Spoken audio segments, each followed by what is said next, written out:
going. Oh.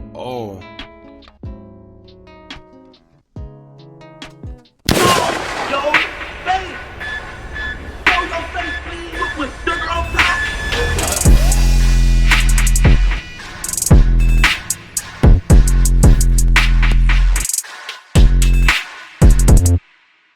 Y'all, now first and foremost, shout out to Loyalty and Betrayal. I'll leave a link to their platform so y'all can check out some of their content and support them there, because today this video includes surveillance footage that has been provided by them. Now aside from that, this surveillance footage could have came at a crazier time, because for y'all that don't know, this surveillance footage is linked to the same sealed indictment that Little Durk was mentioning before his bond hearing back in 2024. Now everything as of right now is alleged. We don't know how true it is because everyone's innocent until proven guilty. However, Little Durk is being accused of also being the mastermind behind this shooting, which led to a Chicago man by the name of Stephon Mack losing his life back in 2022. Now, according to the indictment, it's believed that Stephon may have been involved in the unaliving of Little Durk's brother, DThang, and as a retaliation, Little Durk is being accused of paying two suspects to take Stephon Mack's life. According to the indictment, they have text messages between the two talking about receiving money from Little Durk, which they believe was the proceeds from doing the shooting. Once again, it's all allegations as of right now, and currently, Durk have not been charged with anything yet when it comes to the unaliving of Stephon Mack. But in this surveillance, you can see Mack leaving a youth center where he worked at. As he was walking out, he was stalked and shot by two men who were in a car in the parking lot waiting for him to come out. Now the car that was used, presumably stolen, was left on the scene, but however, the suspects left DNA evidence in the car, which traced back to the individuals who are currently arrested and charged. Crazy. But we're going to get into all that in the surveillance video, but before we do, make sure you hit that thumbs up button so we can get this video into the algorithm, and if you not subscribed to the platform already, make sure you do so now. Let's get into it. Alright, so right here, this is Stephon Mack right here walking out the, I don't know if they said it was a YMCA or something like that, youth center. This is him basically getting off of work. And as he's walking out, going, oh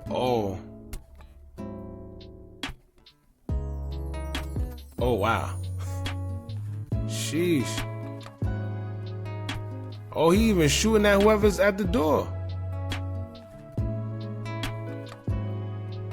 Then they run away, he leaves the car.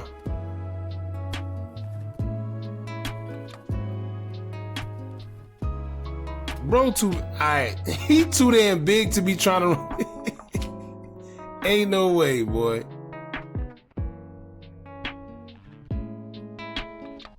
Ain't no way.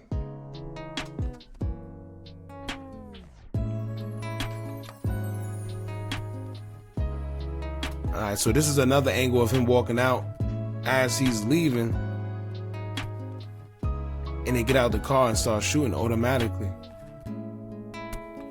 Chases him.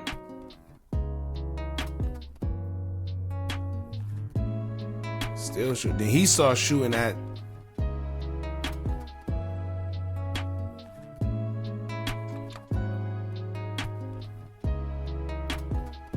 then he's running after him. See, he's all the way up there. He's running away. There's no way he caught him. Alright, so let's start it from the beginning. Now, if y'all pay attention, right? Clearly, as he's walking out, he could sense that something ain't right. Look right here, right? As soon as he walk out, he's looking at that car.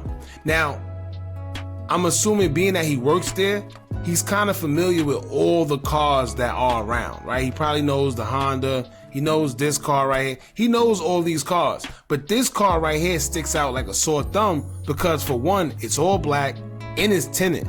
And the way it's positioned. Now think about it. Look at all these cars, right? You see how they're all facing this way? This car is the only one that's facing the opposite way, right? So I don't know if that's what he peeped or if he also peeped that it was tinted out. But as you can see, he's walking, he's paying attention. He keeps looking at it, look. He knows something's wrong. Then he looked for the last time. Boom. Then he runs away. Yo, see, and this, pay attention, right? This is how guys end up unaliving their own friends when they go on drills. If you pay attention right here, he was about to shoot. See that? He stopped. Then he decides to shoot at. Oh yeah, he was wilding. He was wilding. Then he takes off. Now, going back, right? If you pay attention, I think he was the one that left evidence on the car. I'm not too sure who it was, but somebody left their DNA evidence within the car. I'm assuming it's him. The reason why I say that, if you pay attention, he's the only one that's touching the door. He's touching this. Look. Right? They start shooting at him. Oh, but then again, he actually, but it looked like he got gloves on. He did slam the door though. He don't look like he have gloves on. See, he touching the door. Look at his hands. He don't look like he have gloves on. All right? See that? See his hand right here? He don't look like he got gloves on.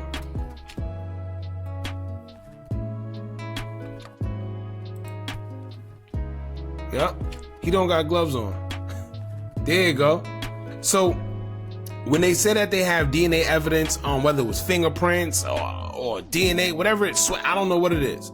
But clearly he may be the culprit because he don't have no gloves on. All right. Let's go back to the beginning. It's crazy. He's paying attention to that car. Notice I don't know, maybe they was already talking about the car before he left. Right? It's no telling how long they was there. They probably seen it from the inside and they're looking like, yo, what is this car doing there? Nobody got out the car. It's just sitting there in its position in a certain way where all these cars is facing this way. This one is the only one where they're positioned as if they gotta go. Meaning, I guess they planned on just shooting, and after they shot, they figured they was gonna get him, and then it was gonna be an easy getaway. But as you can see, he got away. They probably didn't expect him to run, right? Yeah, they didn't expect him to get away. Now, if you pay attention, this is why you know it was a hit. This is how you know it was a hit. Normally, let's say you probably came to do whatever you came to do and somebody got away, you was gonna let them get away, right? Because you don't want to make it hot. But he chased him down, right? He chased him down. They want that money. He chased him down. He's still shooting. Look how far. Look, he's still chasing him. Look. So now he's, first of all, he's gone. That man was fast. You have him. He's still chasing. Like I said, so it may look like he probably was already hit initially when they started shooting at him, because he got a good distance away from him, but you can't outrun a bullet. And as you can see, it's not like he fell and he stood over him. He got away. But he probably didn't get away that far because he probably collapsed wherever he got because, you know, the shots. So, yeah, he got a good distance on him. He was gone.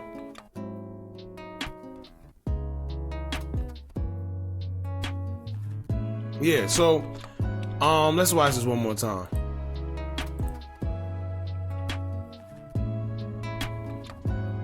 He's walking out. He's looking at, steady looking at the car. Also, look at whoever this is. They was paying attention too. Like I said, it looked like they had a conversation before he left. He's probably watching him to watch his back because they both realized that this car is just sitting there. Look. Right? He's watching him.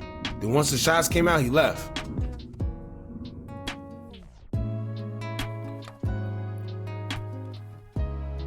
All right. That's pretty much it. So this is pretty much part of the indictment that they're saying Lil Durk has been mentioned in. There's witnesses that was in the YMCA that also said somebody that worked there prior was there and they wasn't supposed to be there, something like that. A guy or two guys or something like that stayed behind longer than they were supposed to. It's something like that. Like I said, we're gonna get into that indictment as well, probably later, but it's something along those lines where somebody that worked there said that 2 guys stayed back longer than they were supposed to. We don't know if that have anything to do with anything, but I'm pretty sure as time go on, more is going to be exposed. As y'all see, they have the surveillance video. We always knew that they had the surveillance from the beginning because they had the still shots that was included in the indictment. So, you know, it was inevitable for this to come out, man. But it's just a crazy time because, like I said, as y'all know, Durk is currently already fighting another case where he's being accused of, you know, being the guy that hired people to unalive Quando Rondo cousin, Lil Pab. So for all this to come out and then to see this, yeah, it's looking pretty bad for him, man. But like I told y'all before, everybody's innocent until proven guilty. All of this is just allegations until the verdict actually come out. So y'all jump in the comments, let me know what y'all think about all this. Shout out to Lloyd Team Betrayal. Y'all don't forget to like, comment, share, and subscribe. Hit that bell so you're notified every time we drop new content. And remember, as long as you keep on watching, I'm gonna keep on dropping. And I'm out.